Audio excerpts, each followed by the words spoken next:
Shemot. The Torah portion of Shemot has multiple connections to the Messiah. The redemption of the people of Israel from Egypt points towards the final redemption.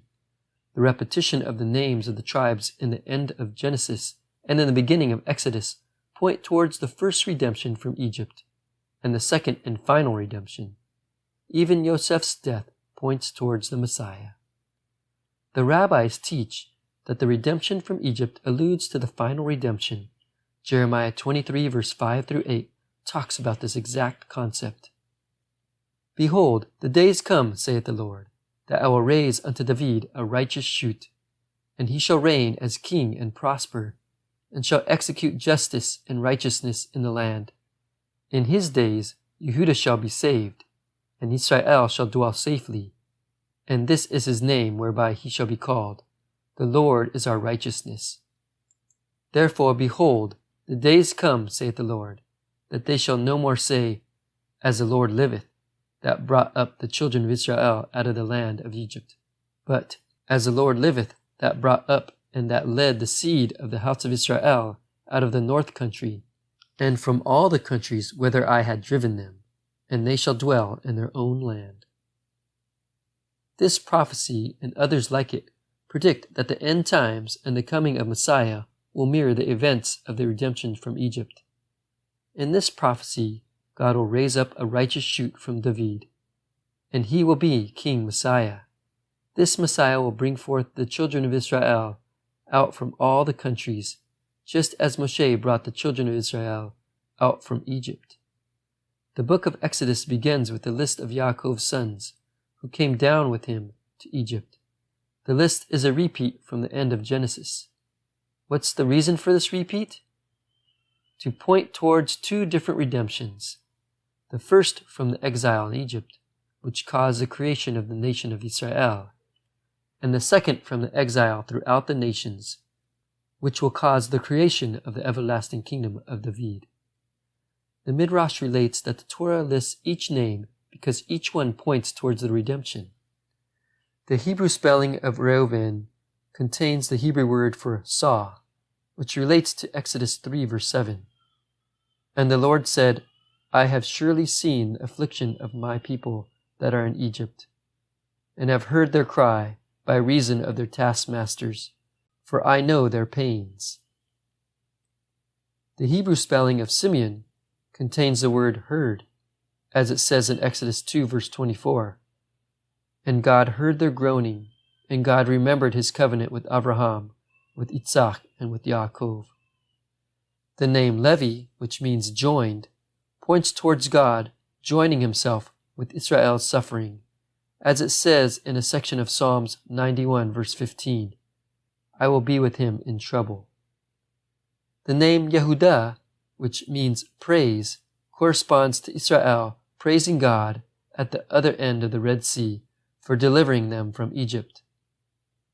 The name Issachar, which means reward, alludes to the gold and other goods the people of Israel took from the Egyptians in their departure.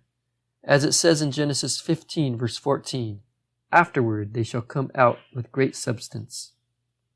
The name Zebulun, which means dwelling place, alludes to the Shekinah in the midst of the people, as it says in Exodus 25 verse 8, and let them make me a sanctuary that I may dwell among them.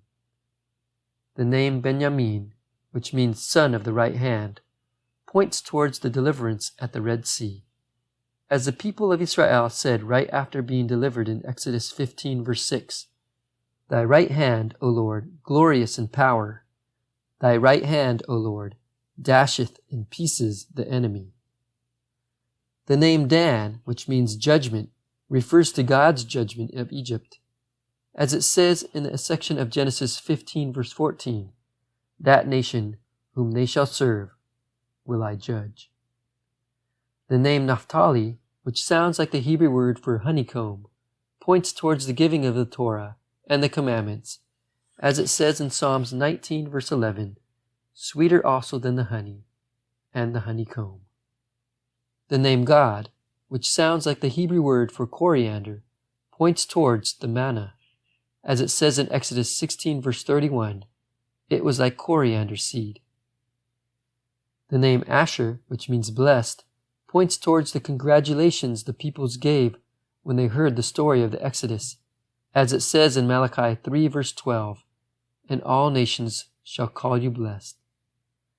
The Hebrew spelling of Yosef is the same root of the word again. It points towards the second redemption, where God will again save his people from their oppressors, as it says in Isaiah 11 verse 11, "And it shall come to pass in that day that the Lord will set his hand again the second time to recover the remnant of his people." Before Yosef died, he gathered his brothers around him, and he gave them a prophecy, as it says in Genesis 50 verses 24 and 25. "And Yosef said unto his brethren, I die, but God will surely remember you, and bring you up from out of this land unto the land which he swore to Avraham, to Isaac, and to Yaakov. And Yosef took an oath of the children of Israel, saying, God will surely remember you, and ye shall carry up my bones from hence." This prophecy came with a request that his bones not be left in Egypt. Just as the life of Yosef points towards the life of Messiah, the death of Yosef points towards the death of Messiah. Even though Yeshua was willing to lay down his life for his people, he was not willing to stay in his tomb. Instead, he did what it says in Hebrews 5 verse 7, "Who in the days of his flesh, when he had offered up prayers and supplications with strong crying and tears unto him that was able to save him from death, he was willing to die, but he was unwilling to stay dead, just as Yosef pointed towards his eventual resurrection by saying, Carry my bones from here." Yosef spoke to his brothers about Israel's eventual redemption from Egypt. But because the redemption of Egypt is a blueprint for the final redemption, we can read Yosef's prophecy as a promise of the final redemption. God will take care of Israel. He will bring us back to our land. He will do it with the hands of his chosen Messiah. The entire book of Shemot, Exodus, has connections to the Messiah. These first connections, with the repetition of the names of the tribes and the death of Yosef, are just a small taste of what's to come.